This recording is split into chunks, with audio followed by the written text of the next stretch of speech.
Bom, boa noite a todos. Hoje, dia 8/6/2021, disciplina de Trabalho de Campo e Análise Ambiental, professor Pedro, segundo semestre de 2020, ok? Isso aqui é só para ficar registrado aqui no vídeo. Bom, os alunos que irão fazer o curso, aí depois vocês me mandam aí o certificado, alguma coisa, depois que vocês fazerem o evento, me mandam o certificado ou algo nesse sentido aí que comprova que vocês realmente participaram do curso na semana de agronomia, ok? Fechou, professor. Valeu, vou avisar o pessoal. Certo, professor. Obrigado. Tudo bem. Valeu, professor. Senão é falta para todo mundo. Tranquilo. Bom, a aula de hoje, gente, é um assunto bem interessante, é uma continuação das aulas anteriores, tá? É uma sequência que eu vou estar apresentando aqui para vocês, tá? É bem interessante e eu espero que vocês possam entender um pouco daquilo que eu estarei falando. Mas vai ser um assunto bem tranquilo lá de hoje, tá?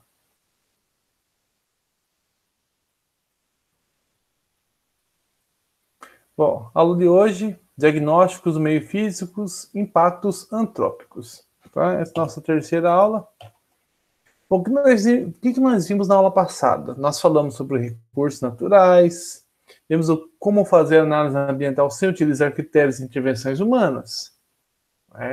Vimos a análise ambiental analisando os recursos naturais que nós temos nesse ambiente.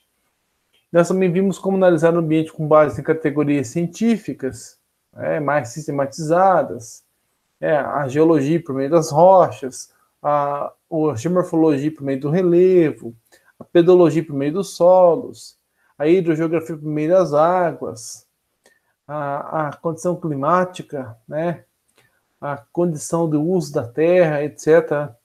Vimos as potencialidades naturais, como a gente fazia a descrição dessas potencialidades naturais. Mas quando a gente adiciona a ocupação humana e suas alterações, como analisar? Então nós temos que entender essa perspectiva humana, da ocupação desses espaços pelas atividades humanas. Então é preciso a gente conhecer, estudar, entender, se posicionar antes de ir a campo, para saber o que se deve ver no campo. Então, essa análise ambiental que eu mostrei para vocês na aula passada faz parte de uma perspectiva ambiental, uma abordagem científica de como que a gente deve enxergar, o ambiente. E antes de ir para campo, é necessário a gente entender o local do qual nós estaremos indo, fazer toda uma sistematização do conhecimento antes de ir a campo. Por isso que eu estou trabalhando com vocês essa disciplina, que é trabalho de campo e análise ambiental, mas eu estou invertendo aqui os tópicos, falando primeiro da questão da análise ambiental, para depois a gente falar da questão do trabalho de campo, que é muito importante vocês entenderem essa perspectiva, tá bom? Então, olha aqui, eu destaquei para vocês. Então, é preciso conhecer, é preciso estudar, é preciso entender, é preciso se posicionar antes de ir a campo, para saber o que se deve ver lá no campo, tá? Então, se você tem um conhecimento, um critério técnico, se você tem um conhecimento técnico e você vai para campo, já sabe alguns conceitos que você deve e algumas bases teóricas que você já leu, quando você vai no campo, já está com o olho clínico, mais ou menos preparado para enxergar algumas questões que você não enxergaria caso você não tivesse aquele conhecimento. Então, senão, quando você vai a campo, vai parecer que você está viajando ou que é um passeio exploratório. Igual quando você viaja de carro, vai de uma cidade para outra, você vai viajando, mas você vai prestando atenção na estrada, em poucos detalhes. E quando você vai com o objetivo traçado em sua mente, viajar com o objetivo traçado de enxergar alguma perspectiva ao longo das paisagens da estrada, você já tem um outro olhar, um olhar mais clínico, mais criterioso, mais técnico. Então, por isso que eu falo para vocês que esse conhecimento técnico que eu quero trazer para vocês na aula de hoje. Vamos falar um pouquinho sobre os diagnósticos meio físicos e principalmente os impactos antrópicos nesse meio físico, tá bom?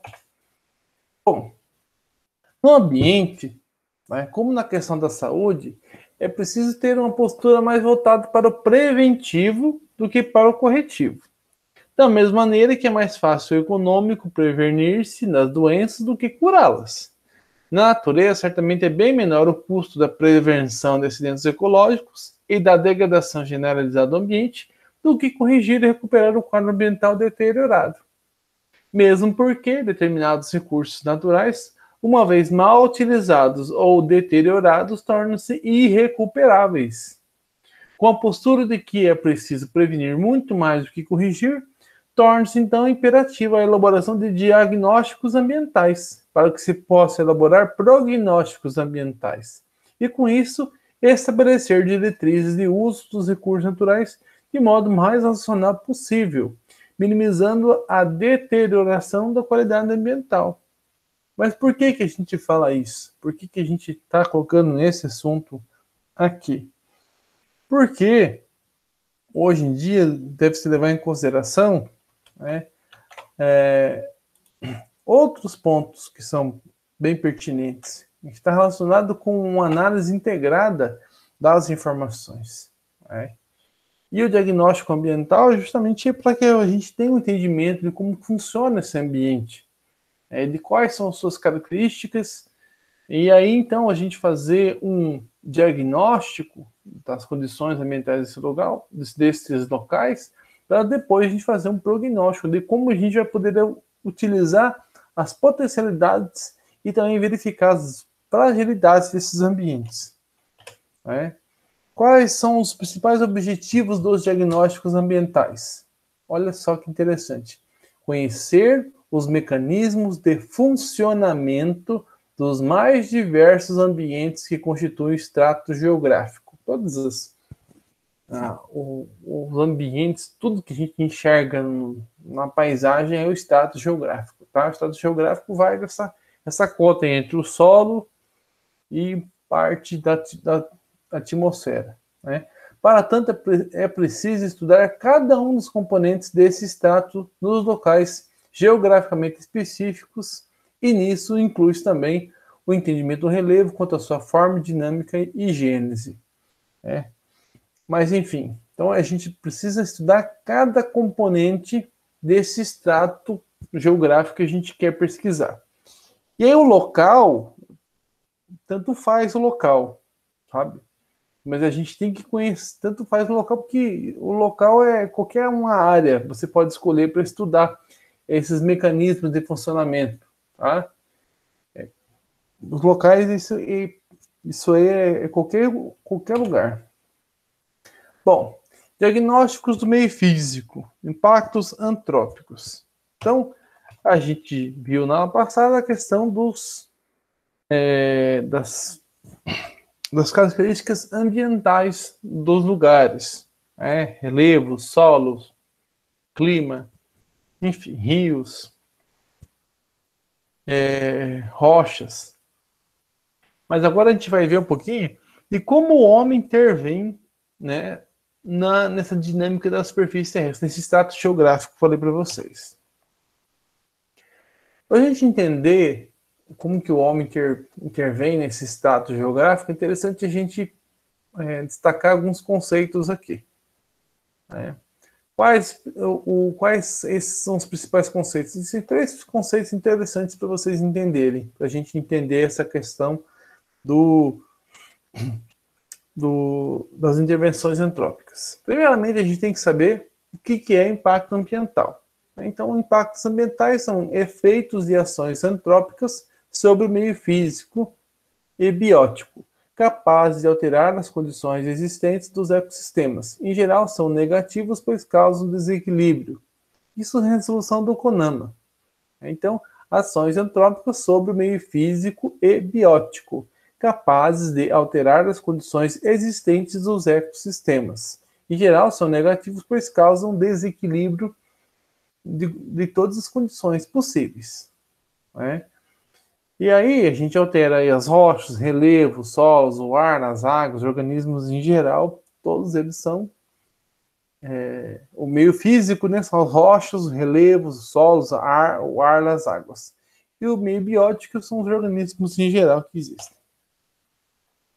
Outro conceito interessante de se entender está relacionado com os riscos ambientais. Então, um risco, ele é um negócio que ele pode acontecer. Por isso que é probabilidade. Então, risco ambiental é que pode levar a alguma coisa. Então, se você desmata aqui nesse lugar, o que pode acontecer? Se você planta soja nesse lugar e milho, o que pode acontecer? Se você urbaniza esse lugar, o que pode acontecer? Então, qual é a probabilidade de você desenvolver uma ação antrópica sobre um local, o que pode acontecer? Então, riscos ambientais é a probabilidade de frequência esperada de ocorrência de danos no ambiente físico e no biótico, decorrentes da exposição a condições adversas ou a um evento indesejado, que podem ser danosos à qualidade de vida da população. Então, esse é o conceito de risco ambiental. Então, é algo que pode acontecer caso uma intervenção acabe acontecendo. Dentro dos riscos ambientais, dá para a gente ainda subdividir. Então, nós temos aqui 3 diferenças, de 3 conceitos distintos: suscetibilidade, fragilidade e vulnerabilidade. Então, a suscetibilidade ela é um potencial de ocorrência de processos dinâmicos não induzidos, sem intervenção humana, mas que podem causar danos. Então, por exemplo, assim, tem um local, vamos colocar aqui essa região aqui de Jataí, que tem solos, neossolos quartzarênicos. Então, esse local, naturalmente, ele é suscetível à erosão. Ou seja, mesmo sem intervenção humana, são solos que são suscetíveis à erosão. Tá certo? Só para vocês terem noção. Então, são rochas que são... como é que é o termo correto? São friáveis, tá? Friáveis. São rochas que elas... A rocha mãe, ela você consegue estourar ela, degradar ela com a mão, para vocês terem noção. Porque é arenito. Tá? Então, ela é um local suscetível à erosão. Por conta... Isso, pra você ver, suscetibilidade é um conceito que diz que existe potencial de ocorrência de processo naquele local sem intervenção humana. Tá? A fragilidade ambiental, um outro conceito, são condições naturais inerentes a uma área que lhe confere vulnerabilidade e risco ao uso e ocupação. Então, essa área que eu falei para vocês, essa região que tem neossolos quartzarênicos aqui em Jataí, essa região do Lago Bom Sucesso, a região ali do Rio Paraíso, também lá próximo da nascente do Rio Paraíso, também são regiões que possuem condições naturais que lhe confere vulnerabilidade e risco ao uso e ocupação. Por conta do quê? Por conta justamente da suscetibilidade mais as intervenções humanas nos locais. Eu sei que lá predomina a pastagem, mas a área está bem degradada. Então, a área de fragilidade muito alta. E o outro conceito é vulnerabilidade. Então, condições de baixa resistência de uma área ao uso e ocupação, com possibilidade de acidentes e danos ambientais. E alguns locais que, por conta da ocupação, eles podem se tornar áreas vulneráveis e acontecer alguns processos e intensificação de alguns problemas. Então, isso não acontecia, mas depois a ocupação passa a acontecer. Tá? Então, é um conceito bem interessante de trabalhar. E aí nós também temos os danos ambientais, que são os impactos ambientais negativos já causados ao ambiente humano e à biodiversidade em geral. Que aí são diversos danos ambientais. A gente já logo vai chegar nesse termo, né, nos exemplos, para vocês entenderem um pouquinho melhor, tá bom? E temos um outro conceito interessante aqui de entender, que é o passivo ambiental. Quando esse dano ambiental, ele gera multas, tá? Existe um registro dos danos ambientais causados. Então, quando ocorre um registro do dano ambiental causado por alguma atividade humana, vai gerar um passivo ambiental, ou seja, um local onde vai ser cobrado um valor de quem desenvolveu o dano ambiental, vai ter que recuperar aquela área de alguma forma. Ou então vai ser multado de alguma forma. Então, o que é o passivo ambiental? É o valor monetário em geral composto por 3 itens, tá? Que são as multas, dívidas, ações, taxas, impostos devido à inobservância das leis. Também pode ser considerado os custos de implantação de procedimentos e tecnologias para atendimento às não conformidades constatadas e dispêndio para a recuperação da área degradada e indenizações da população afetada. É difícil de calcular esses valores, mas enfim, por exemplo, se tem uma PCH, criada PCH, existem populações morando em torno daquela PCH, o pessoal constrói a PCH, mas não constrói conforme as determinações legais. Aí vão entrar diversos problemas para essa PCH, mas enfim, vai gerar um passivo ambiental para essa PCH e tem que ser feito o cálculo, inclusive da desocupação das áreas do entorno, multas pela inundação de áreas de APP, enfim, várias questões que devem ser trabalhadas. Bom,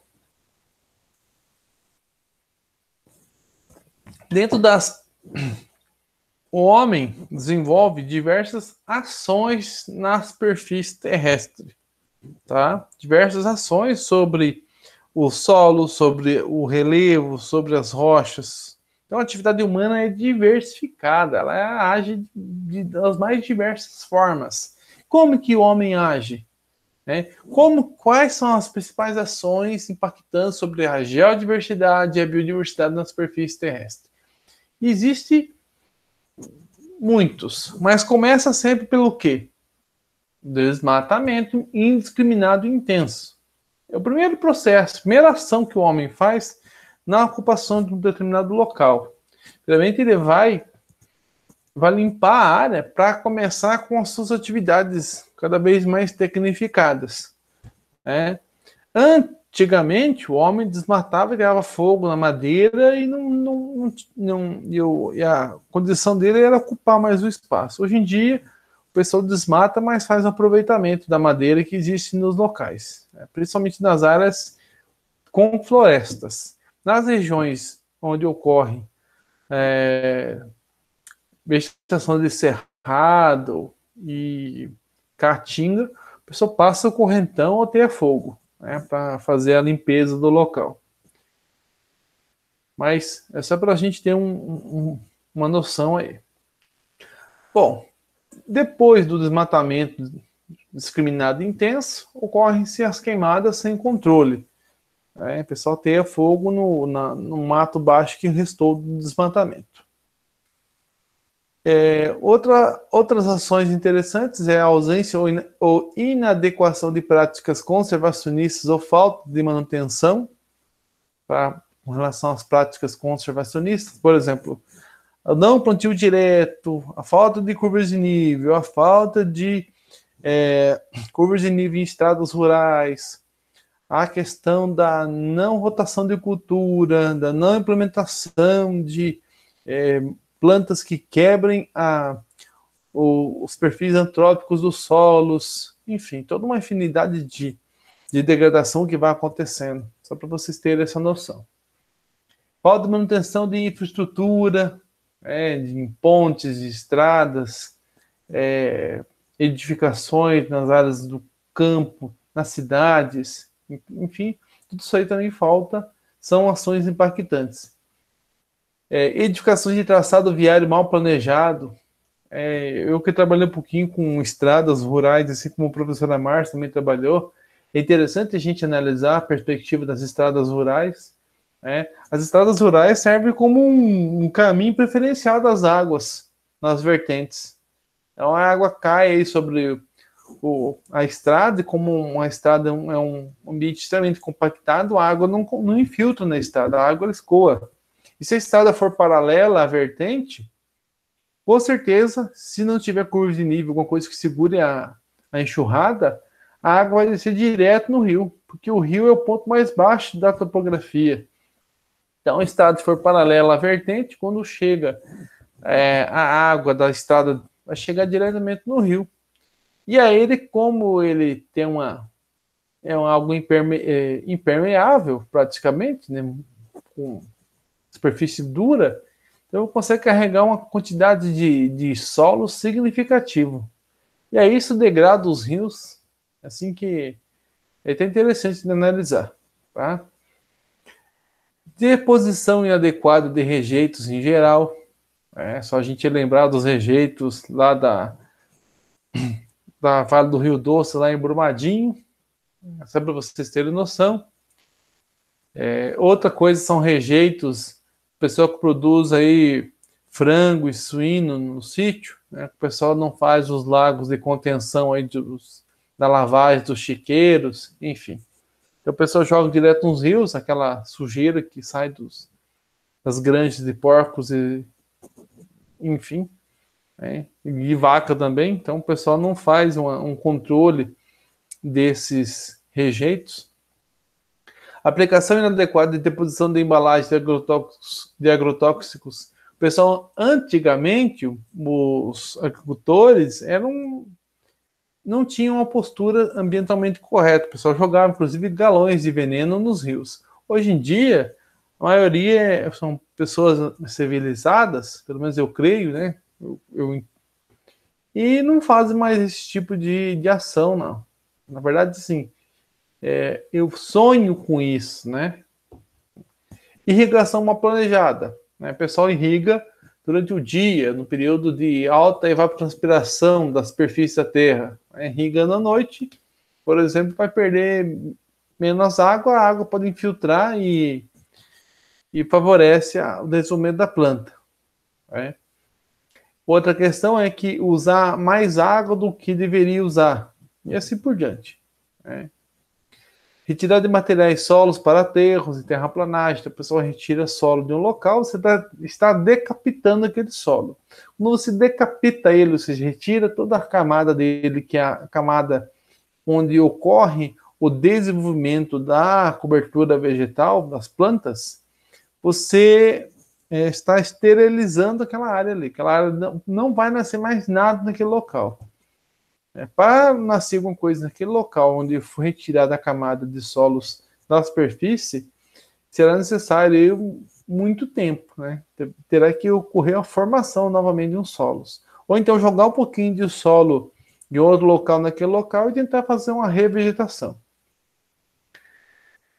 Retirada de materiais solos para aterros e terraplanagem. Terraplanagem de fundo e vale nascente. Então, pessoal, principalmente agricultores, pessoal, para evitar que ocorram áreas de APP, enfim, nos seus sítios e fazendas, o pessoal tem essa prática de aterrar fundo de vale, que é as áreas de veredas, né? O pessoal aterra, altera, e isso é uma prática criminosa, tá?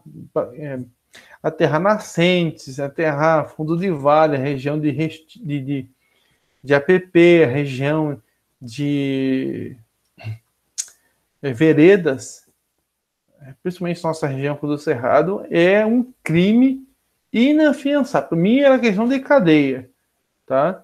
Mas enfim,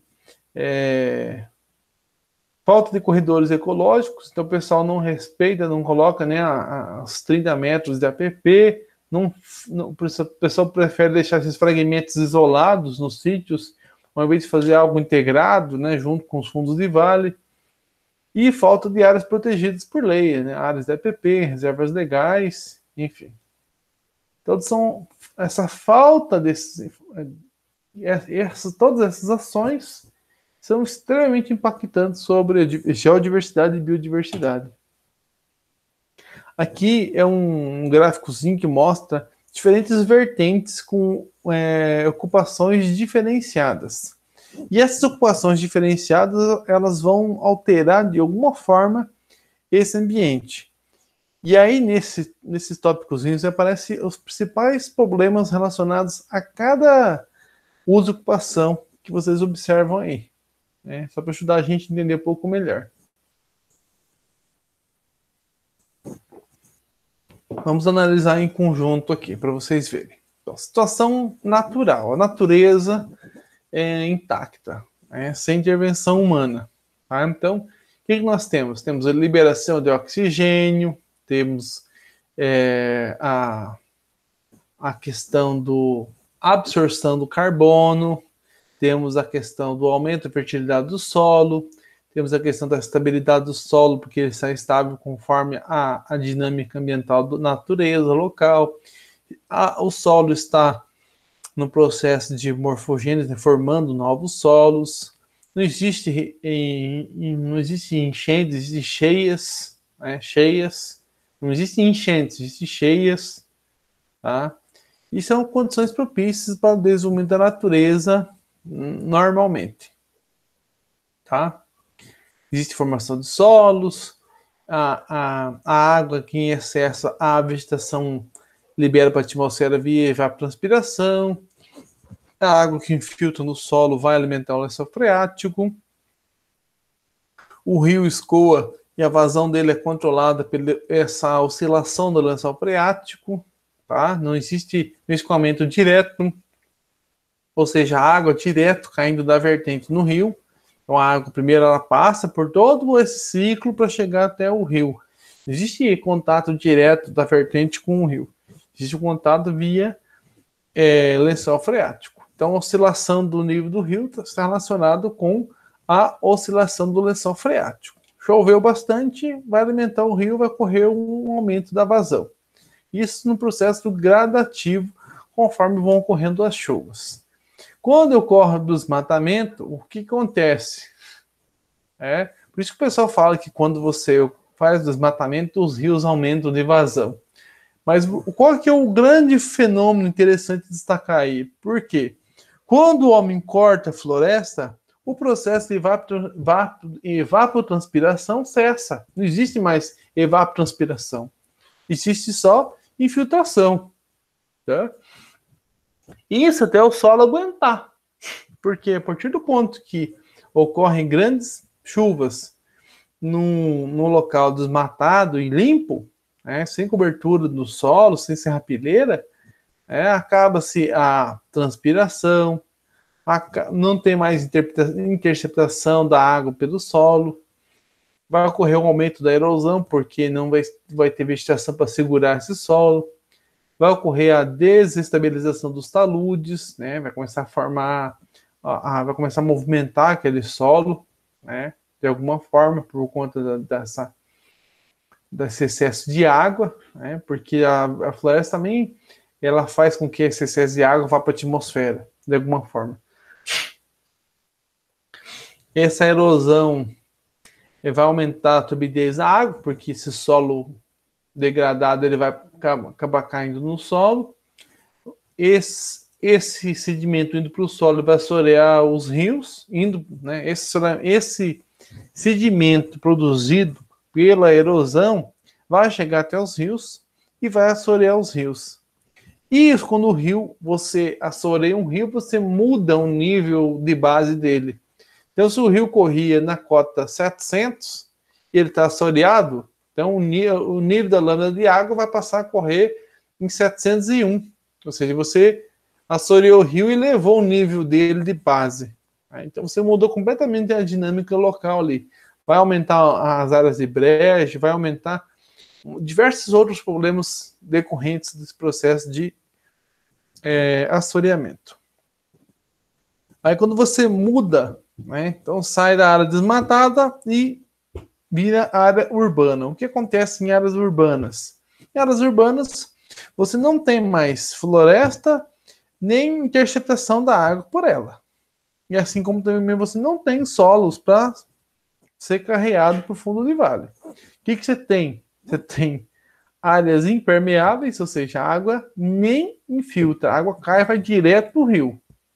Então, impermeabilização do solo, né? Então, quando acontece isso, tem redução da infiltração. Então, se você tinha 100% de infiltração na situação natural, com o desmatamento você vai ter 60%, com a urbanização você vai ter 10, 20% de áreas com infiltração.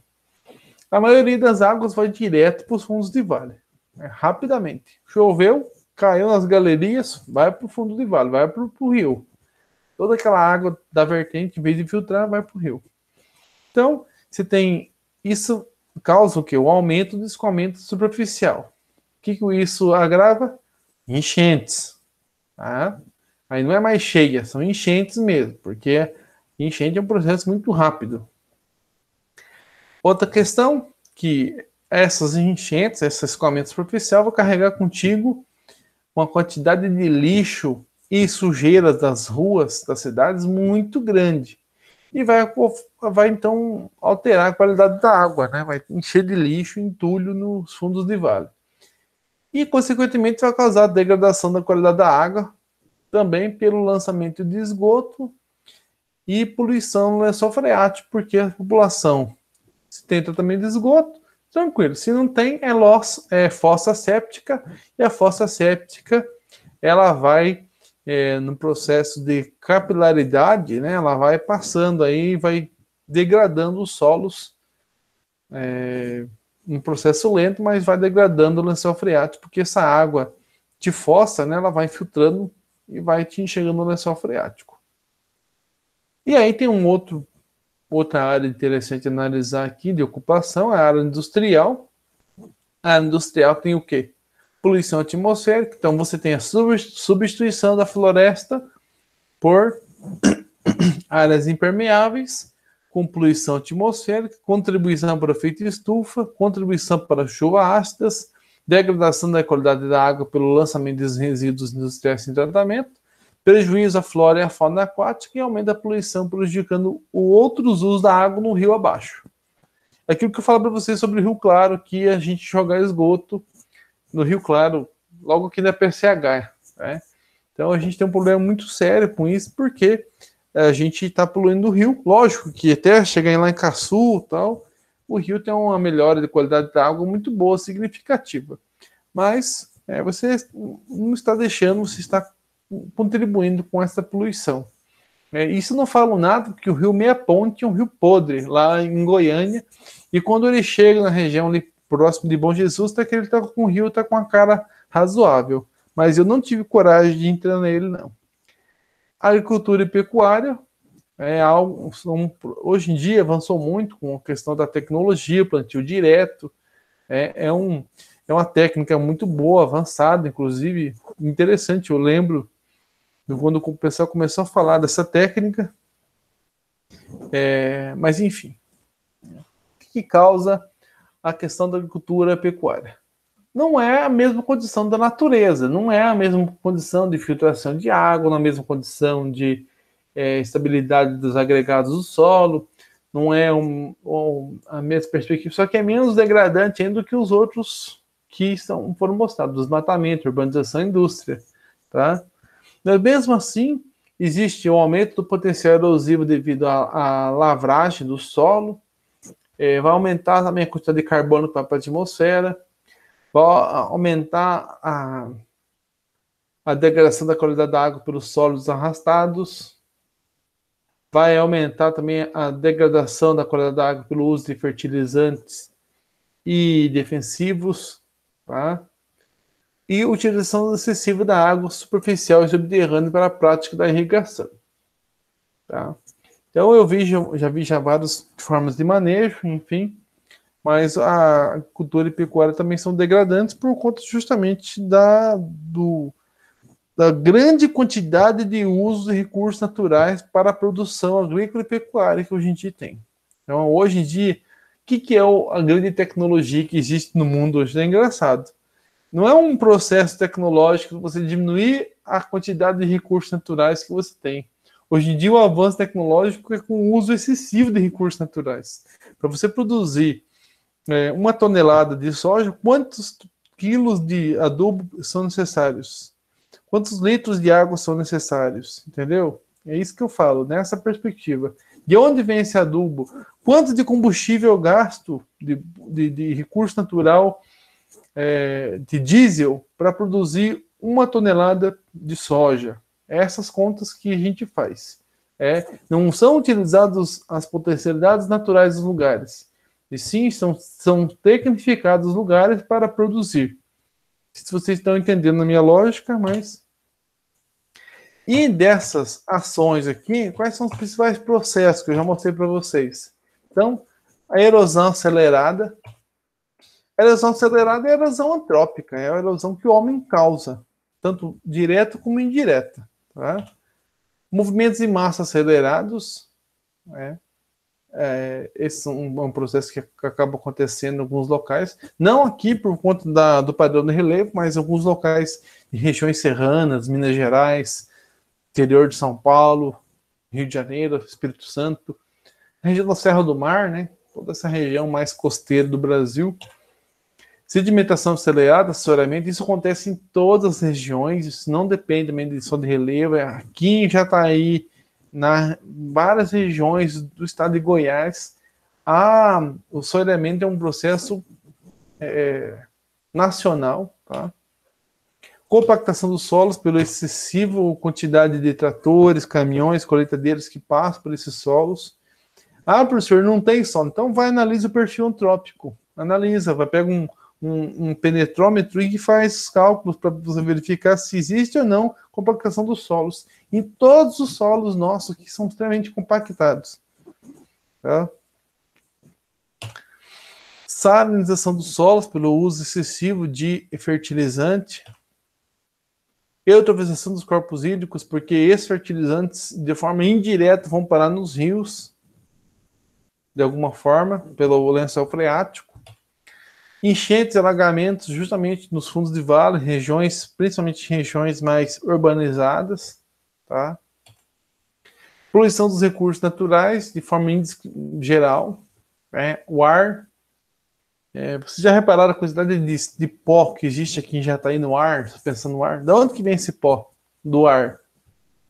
Da minha casa, que não é minha casa cheia de grama, mas de onde que vem essa terra que está no ar que a gente respira? Então, perda de biodiversidade de bancos genéticos, justamente por conta do desmatamento, a substituição de áreas florestadas, de ambientes naturais, por ambientes antropizados. E a recuperação de terras agricultáveis e urbanizáveis.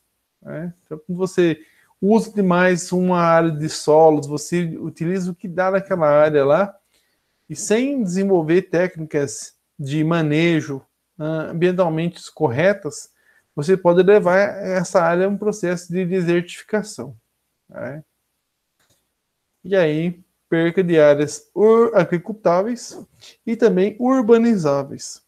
Um professor meu da área de pedologia, com doutorado em solos lá na Exalc, um cara muito conhecido, ele falou para mim o seguinte, que é um negócio muito interessante você analisar os solos mais produtivos do mundo.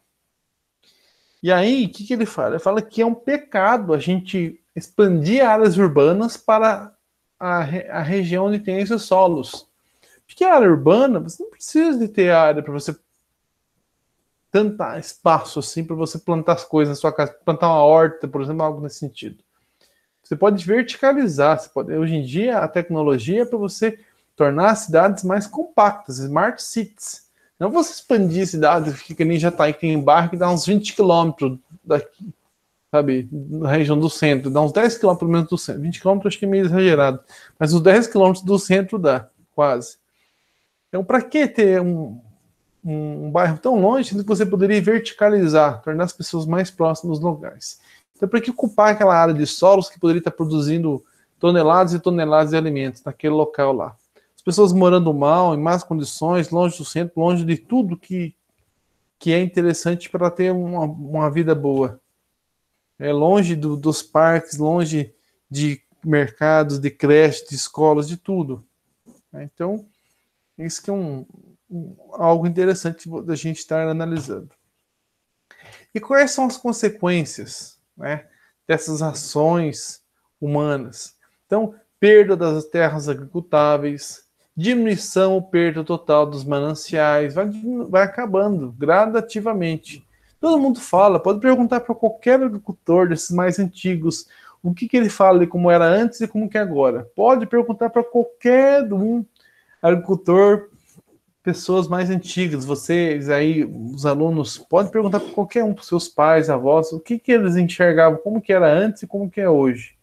O que eles acham de tudo isso que está acontecendo. Tá? Quero que vocês perguntem para eles. Não tenho medo de perguntar. E riscos ou danos à saúde humana, animal, vegetal. Então, essas alterações antrópicas, o que elas geram? Elas podem gerar danos à saúde humana, porque a gente, se vocês forem analisar dados assim de índice de pessoas com câncer nos municípios, e vocês fazerem a relação desse índice de câncer nos municípios com a produção que existe em volta, vocês podem reparar que nas regiões produtoras de soja, milho, trigo, que envolve uma quantidade de defensivos agrícolas, uso muito intenso, né, de venenos, enfim, fertilizantes, existe lógico que hoje em dia mudou, né, que a pessoa passa veneno com os tratores tudo gabinados, fechados, com ar-condicionado, mas há 20 anos atrás não era assim. Então, as populações que estavam em contato direto com esses defensivos, eles sofreram muito. Tem uma região lá que eu conheço, lá no Paraná, Cisto-Obrean, Palautina, que é uma das regiões do Paraná que mais tem pessoas com câncer. Professor, mas o senhor está generalizando, né? Sim, então eu não posso dizer que aqui é igual em Rio Verde. É só para a gente entender um pouquinho. Qual a relação dessas pessoas com o câncer, por exemplo? Essas pessoas que hoje passam por tratamento oncológico, elas eram principalmente do campo, né? E elas utilizavam jogar BHC, alguns, né, não todo mundo, com a mão, nas lavouras de café. Então, é um processo que gerou um dano futuro, né? Então a gente não sabe o que vai gerar daqui 30 anos a população que reside aqui na cidade. Então, essa questão, né, dos venenos, fertilizantes, a gente não sabe ainda o que vai acarretar no futuro. A gente vai ter que verificar como que isso vai ser, né? Esse é um processo que a gente vai ter que ver só no futuro. E perda de biodiversidade, risco de extinção de algumas espécies, justamente, inclusive algumas espécies que a gente nem estudou de sua capacidade. Existem grandes espécies que têm um poder de cura significativo, existem plantas medicinais. Se a gente for verificar quantos elementos existem, né, químicos que ajudaram o pessoal a produzir as vacinas. O que significa aquele IFA? Então, a gente tem que entender que tem muita coisa que a gente não estudou ainda, que deveria estudar, que é a biotecnologia, a gente deveria estudar muito mais. Por conta do quê? A gente utiliza esses recursos, o recurso natural, mas sem haver a sua extinção, entendeu? A gente tem que tentar enxergar formas de a gente viver na sociedade de uma forma que a gente não degrade, não altere tanto os recursos naturais e o ambiente do que nos cerca.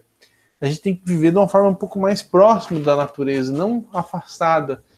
Dizendo, o rio fica para lá, eu moro aqui na cidade e eu não preciso de mais nada. Sim, a gente precisa de tudo da natureza para poder sobreviver. Essa é uma questão interessante a gente analisar. Perda ou comprometimento de obras em geral, institucionais e residenciais, justamente por conta de esse uso discriminado da natureza. Bom, em termos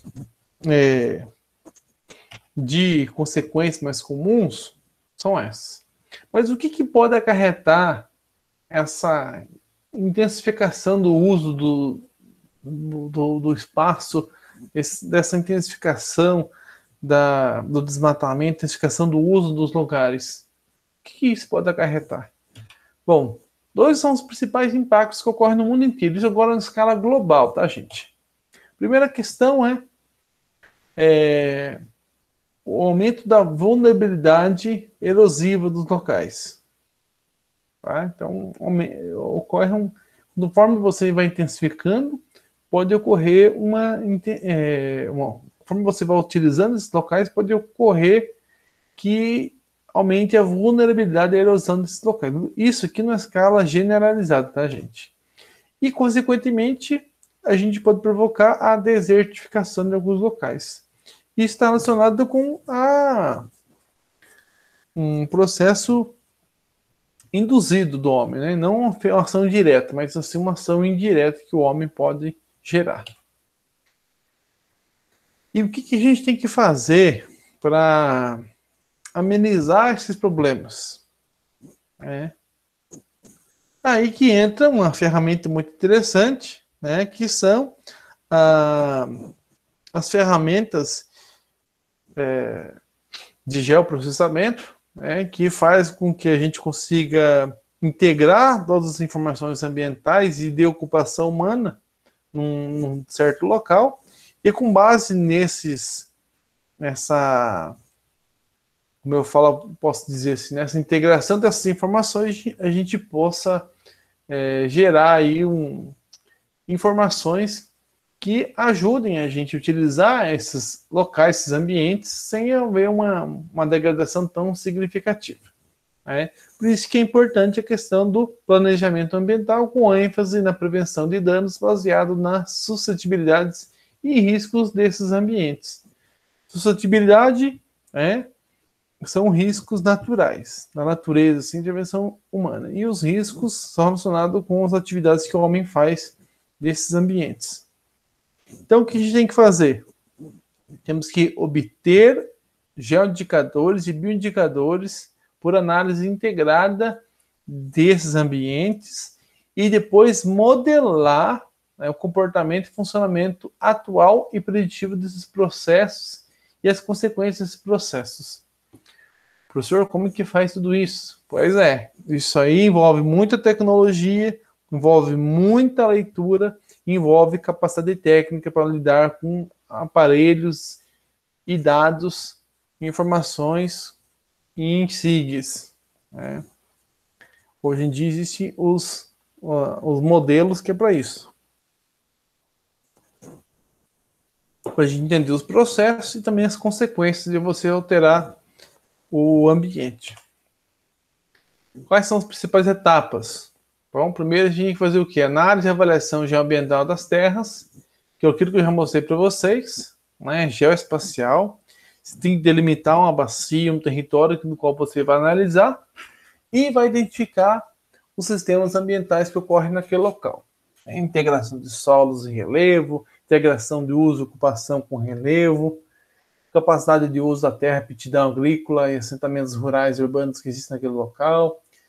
A gente vai analisar as suscetibilidades do local, as fragilidades, o uso da terra, a evolução desse uso da terra, como era antes, como está agora, quais são os principais riscos, aquilo que eu sempre destaco para vocês e que já está aí. Qual que é o principal risco que existe no município? Eu, na minha opinião, risco de contaminação do aquífero Guarani. Então, um risco muito grande por conta da quantidade de poços que o pessoal perfura sem haver um registro real dessas perfurações. E a avaliação de impactos e passivos ambientais e danos. Outro ponto que a gente tem que analisar é a geodinâmica. Então, a gente tem que analisar, fazer a modelagem atual e processos futuros que podem acontecer, né? Então, o que a gente tem que analisar aqui? Direções de intensidades, durações dos movimentos de fluxo, energia e matéria desses locais, ou seja, qual que é a capacidade de joules da chuva desse local, avaliar qual que é o tipo de uso, se o uso bate com o tipo de solo, que bate com o tipo de relevo, e como que aquela ocupação intervém naquele local.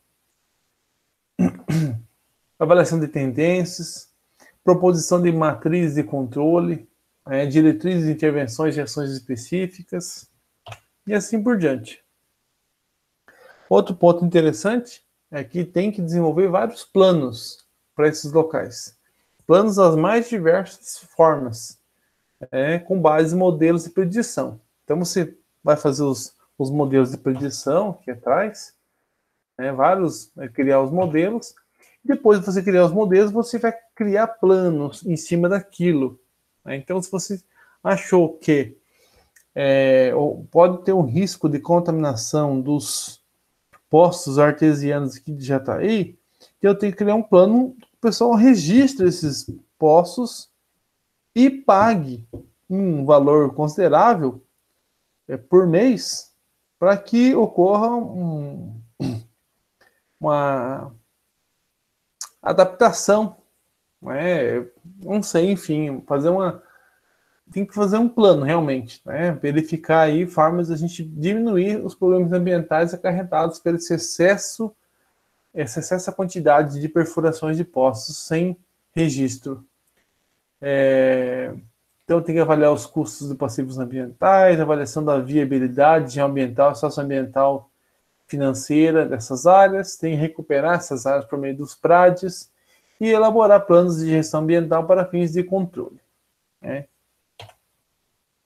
E aqui temos alguns exemplos de problemas ambientais ocasionados pelas ações antrópicas. E aí eu vou apresentar para vocês de formas em escalas diferentes, tá? Para vocês entenderem mais ou menos o que tem que ser avaliado no diagnóstico ambiental. Bom, em escala de Brasil, a gente sabe que o Brasil aí tem uma área territorial significativa. As áreas mais antropizadas são essas áreas que estão aí em amarelo e vermelho. Apesar que essa imagem já passou um pouquinho no tempo já. Nós temos uma intervenção muito mais significativa para o norte do Mato Grosso ali, já está bem mais degradado. Rondônia, o Acre já está bem mais alterado que a gente enxerga. Mas enfim. Se a gente for analisar aqui, uma questão interessante, é que conforme o tempo foi passando,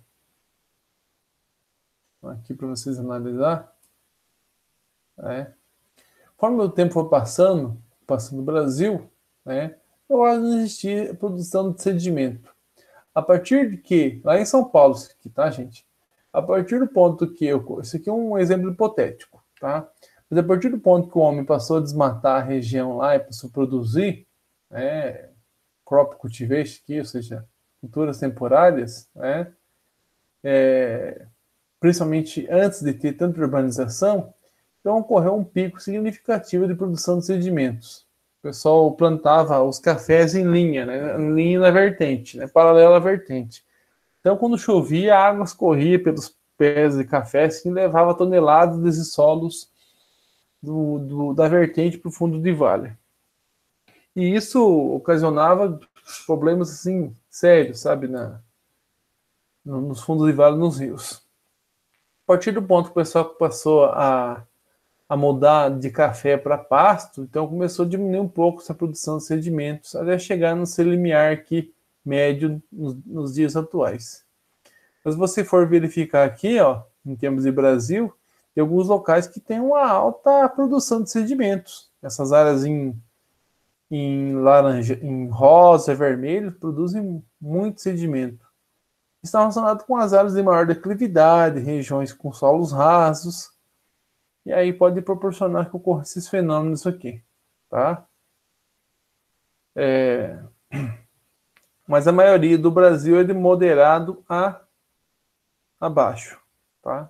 Moderado a abaixo, produção de sedimentos.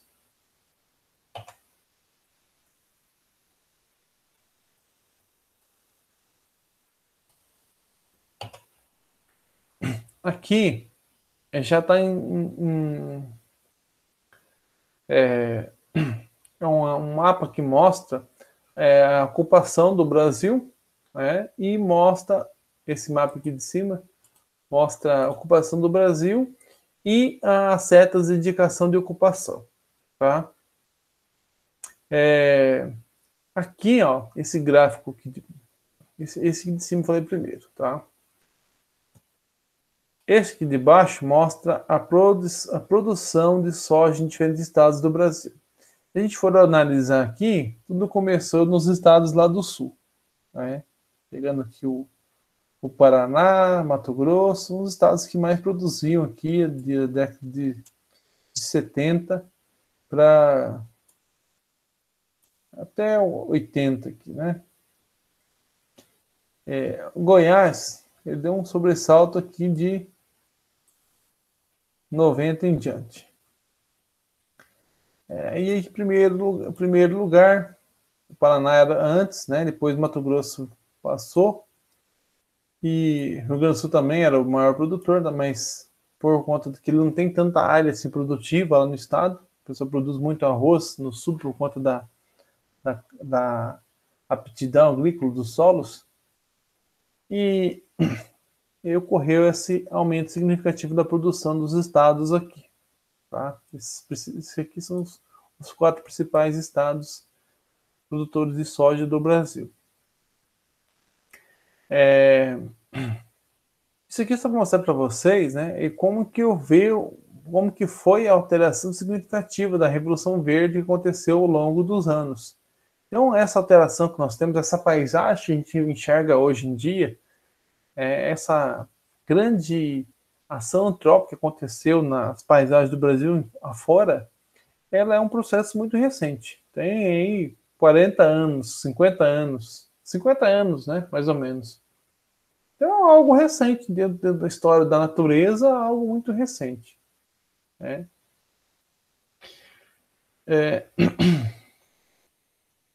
E aqui tem um gráficozinho que mostra a participação dos estados na produção de cereais. Então, tem aqui Mato Grosso, Paraná, Rio Grande do Sul, Goiás, Rio de Janeiro aqui. Para vocês entenderem um pouquinho. Né? Logicamente, como o Centro-Oeste tem muito mais área do que o Sul, então produz muito mais. Mas, enfim.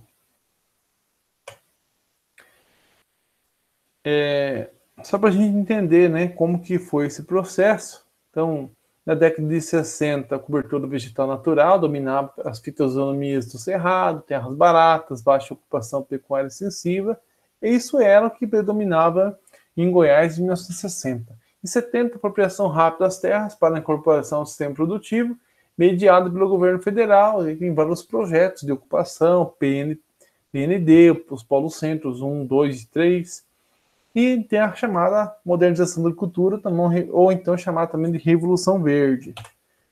Isso fez com que toda a região do Cerrado, região Centro-Oeste, fosse alterada, não só Goiás, mas sim toda a região do bioma Cerrado. Tá? Só para vocês entenderem um pouco melhor, um pouco mais esclarecido. E essas alterações foram ocorrendo gradativamente em diversos locais. Tá? Só para vocês terem noção da evolução aqui do desmatamento em Goiás, em 1970 e 90 tinha 74% das áreas ainda sem alteração tão significativa, em 96, 53%, em 2003, 35%, 2003, a gente já consegue enxergar que as áreas onde foram inseridas as culturas anuais, de uma forma bem significativa. Tá? Ainda não tem uma produção em Goiás, mas ela é moderada, a gente já viu. O que causa o desmatamento e áreas de solo exposto? Bom, primeira questão são os processos erosivos. Um processo erosivo é um processo natural, processo onde as gotas da chuva incidem, batem diretamente sobre o solo, e esse impacto das gotas de chuva, elas salpicam e podem gerar aí processos erosivos. O desmatamento altera o equilíbrio hidráulico, né? A gente já destacou isso para vocês. Então o nível de base rebaixa, o relevo vai secando rapidamente, conforme o local, logicamente, né? Não todo local. Mas se ele tiver desmatado e ocorrer chuvas intensas sobre os locais, consequentemente ele vai se degradando. Existem dois tipos de processo erosivo, né, que é o difuso e o concentrado. O difuso ele acontece de forma paralela na superfície, ele pode gerar esses processos de arenização, e tem um concentrado que vai ocorrer a concentração de água em alguns locais, os locais mais baixos do relevo, né? Primeiramente vai formando sulcos, que podem, em decorrência da concentração da água, se tornarem ravinas. Bom, aqui nós temos as vossorocas, que é o último nível de formação de processos erosivos, é o maior que existe. Então, assim como existe a questão da perca do solo, né, a gente vê que a perca do solo com o local, mas consequentemente em outro ponto, principalmente nos rios, vai ocorrer o assoreamento. Então, o processo de erosão forma um relevo degradado por perca de material, e esse material que estava aqui, nessa condição, ele vai ocupar um outro espaço, né, por meio da gravidade e da água, do fluxo hídrico, vai trazer os sedimentos que estavam aqui, solos que estavam aqui, vai para o fundo de vale, nessa região topograficamente mais baixa, e vai assorear os rios, né? E vai formar essas feições aqui. Então, quais são as consequências desses processos erosivos e assoreamento? Então, vai ocorrer essa diminuição da descarga, vai ocorrer essa descarga de sedimentos no rio, como tem na imagem aqui. Pode ocorrer o assoreamento e morte da vegetação, como está observado nessa imagem aqui. Então, a vegetação, ela está adaptada a uma cota topográfica e a uma certa condição de umidade. Quando o rio assoreia, falei para vocês, ele muda a sua cota topográfica. Então, o rio está na cota 700 e a vegetação está na cota 720 centímetros. Então, se o rio assorear 20 centímetros, para vocês verem, aquela vegetação demorou 5 mil anos para se adaptar àquela condição de ambiente, de um pouquinho menos umidade. Então, ela estava adaptada ao rio estar na cota 700. O rio passou a correr na cota 700,20, ou seja, 700 metros e 20 centímetros. Aquela vegetação não está mais adaptada à condição de muita umidade. O que acontece com aquela vegetação? Está aqui na imagem. Ó. Olha aqui na imagem. Ela morre. Isso eu já verifiquei em loco, lá na região da Serra do Mar, no Paraná. Aconteceu um desmoronamento lá da serra que levou milhões de toneladas de rochas e solos para a região do rio Nundiaquara, lá em Antonina. Esse rio ele assoreou e ele criou uma várzea muito grande. Ele matou mais ou menos uns 50 hectares de floresta, que é uma área de floresta no ambiente de topografia e de planície de inundação. Só como o rio elevou o nível, aquela planície de inundação virou um brejo. Uma área grande, muito grande. Você olhava assim, tudo morta a vegetação. Algumas árvores que se conseguiram adaptar às condições, outras morreram todas. Então, só para vocês verem o problema ecológico que causa. Tá? Aí também tem a questão da eutrofização dos rios, porque quando você assoreia um rio, qual que é a principal característica de assoreamento? Isso eu li. Então, a principal característica de assoreamento, o rio perde o seu talveg, ou seja, a sua o ponto de profundidade dele maior, o rio sempre tem esse formato aqui. E ele acaba sendo preenchido quase que inteiramente. A água só corre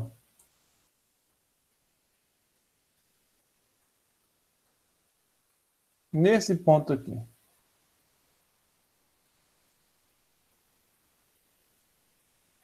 Então, quando ele tem uma lâmina de água rasa, assim, ó,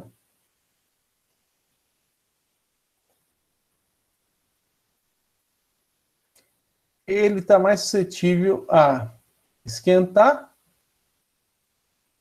e também ele esquenta mais rapidamente e ele também não consegue ter como é que fala, um processo de oxigenação muito intensa. E isso faz com que ele vai eutrofizando, tá?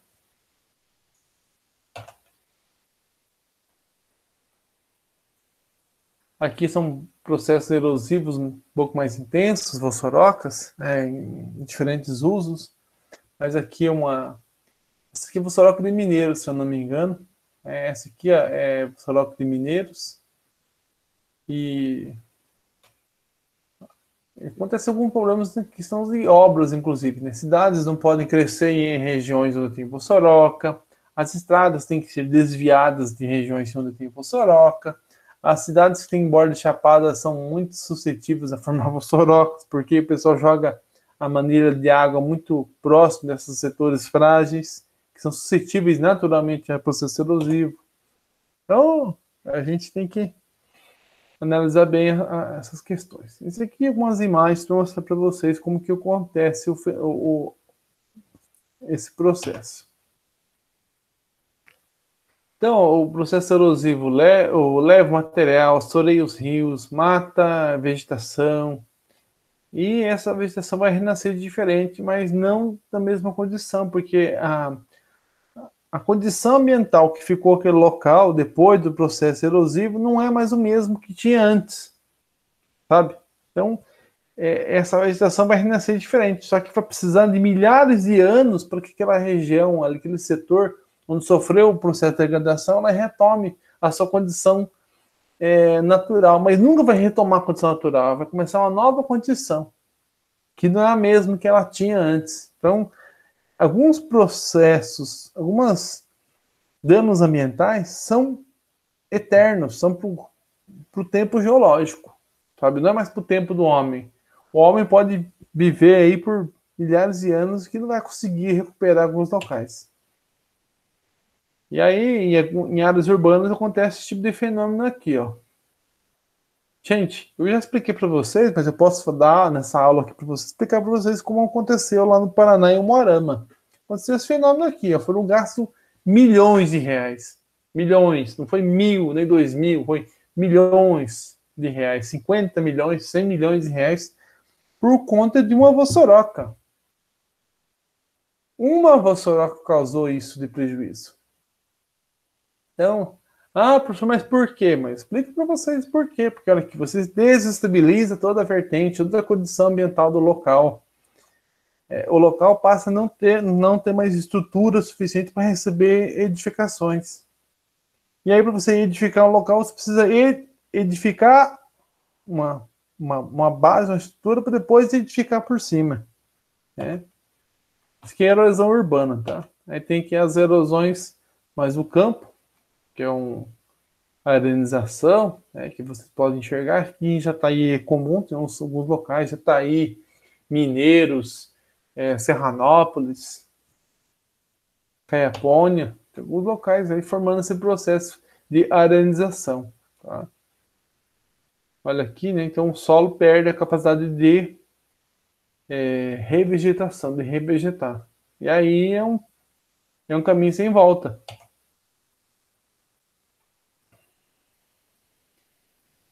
Tem diversas formas de processo erosivo para vocês verem. Atividade, gente. Tá? Entenderam? Tranquilo até aqui? Entenderam? Esse aqui é só para mostrar para vocês alguns impactos das atividades humanas na superfície da Terra. Tá? Existem outros da área da mineração, mas esses aqui são os mais comuns que a gente tem na região aqui. Tá? Eu peguei essas imagens de um relatório de pesquisa da professora Selma Simões de Castro, lá da UFG de Goiânia, quando ela era professora lá. Agora ela está, acho que em São Paulo ou em Piracicaba. Mas a professora Selma é muito boa nessa parte de diagnóstico ambiental. Bom, o que eu quero que vocês façam de atividade? Deixa eu passar aqui novamente. Atividade de pesquisa, tá? É uma atividade de pesquisa. Então, quero que vocês escolham uma área, pode ser uma bacia hidrográfica, um município, uma fazenda, um sítio, uma área urbana, qualquer lugar. Mas também vocês podem pegar um artigo. Um artigo já tem meio que pronto esses diagnósticos ambientais. O que eu quero que vocês façam? Então, vocês vão identificar nesse artigo, ou nessa área, nesses locais, as seguintes informações. Eu quero que vocês identifiquem os tipos de rochas, nome da formação, tipo de rocha, idades, usos. Quem saber fazer os mapas, pode fazer os mapas. Relevo, compartimento relevo nacional. Então, aqui região de Jataí é Planalto, Planalto da Bacia Sedimentar do Paraná. Podem escolher algum mapa de algum autor conhecido e colocar o que está escrito lá, tá? Pode pegar um livro didático, olhar lá. Então vai ser Planalto Central, Planalto Meridional, o Planalto da Bacia Sedimentar do Paraná, enfim. Planalto Central. O Central é mais lá de Brasília, tá? Esse Planalto aqui, nossa, já não é o Central, não. Estadual, vocês podem pegar compartimento, né? Pegar relevo de chapadas, enfim. Cota altimétrica, né? Quais são as cotas dessa região aí que você quer mostrar? Então vai de 350 a 900, beleza. Padrões de declividade, fragilidade ambiental do local, solos, qual as principais classes, né? Quais são as principais texturas e características gerais desses solos? São suscetíveis à erosão, não são? Enfim. Rios e bacias, quais são os principais rios e bacias da região? Pertence a qual bacia em ordem de grandeza? Então, o Rio Claro pertence à bacia do Parnaíba, que pertence à bacia do Paraná. Entendeu? É nesse sentido. Bom Sucesso pertence à bacia do Rio Claro, que pertence à bacia do Rio Parnaíba. O rio Caiapônia. O rio Caiapônia pertence à bacia do Araguaia. O rio Caiapó, né? Rio Caiapó, tô falando Rio Caiapônia, não. O rio Caiapó pertence à bacia do rio Araguaia. E assim por diante. Tá? Só para vocês entenderem um pouquinho aí da lógica do que eu estou falando. Clima. Qual que é a média de precipitação, temperatura média, balanço hídrico, desastres naturais que acontecem na região, secas, vendavais, enfim. Florestas. Né? Existem muitas florestas, existem áreas de proteção ambiental, APAs, parques nacionais, estaduais, municipais. Né? Podem colocar o que aparece, o que tem. Então, existem fragmentos de reserva legal e existem APPs nos fundos de vale na margem dos cursos d'água. Pode escrever dessa forma, sabe? Aí tem que avaliar um pouquinho como é que tá essas áreas, né? Tá um pouco degradada, enfim, isso depois vocês vão ver a campo. E o uso cobertor da terra desses locais. Desse local. Então, a área que eu estou analisando, existe a área da bacia do Rio Queixada e tem 30% de área urbana, 70% com pecuária, né, com pastagem e área de TPP. Pronto.